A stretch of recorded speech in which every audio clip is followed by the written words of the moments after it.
young person, and this is like to the 17, 18, 19, 20 or even above year olds out there who seem to want to give their heart to another human being, and they want to fall in love with another human being, but they haven't fallen in love with Allah subhanahu wa ta'ala yet, and they haven't truly found themselves yet. What advice, key advice could you give to people like that? Should they get married without finding themselves? What kind of problems can they find themselves in? You know, the difficulty we face now is you have 15-year-olds and 16-year-olds who tell you, I need my nikah done. I need my nikah done. And you say, but why? Because I don't want to commit haram. Come on. You don't want to commit haram, so now you want to get your nikah done. So be strong, be patient, stay away from sin, because like you say now, people need to find themselves. And by finding themselves, they will definitely find Allah subhanahu wa ta'ala.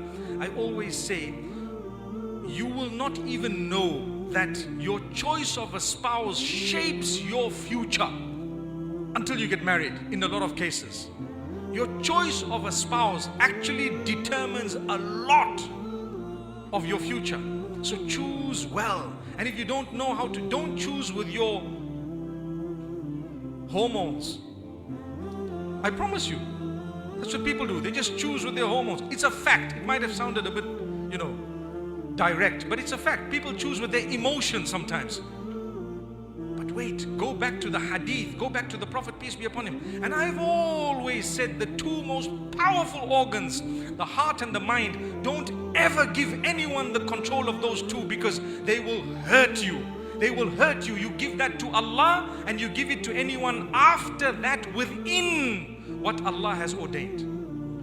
But we've seen thousands of people get abused and used because they've given their heart and their mind in someone else's hand. That's it. They've given it away. Give it in the hands of Allah, your heart and mind, and whoever else you're going to love. You can love them more than anything, but if Allah has allowed it and it's ordained. And for this reason we say, be very careful, my beloved brothers, my sisters, my children, sons and daughters. The qualities I have, do you really think the guy I want to marry is looking for those qualities? No way.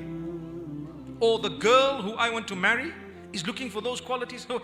I haven't even built my qualities to the point where the person I would like to marry would even be interested in. Would even be, if you get what I'm saying. And I want to get married, and that's it. And that's it. There it goes.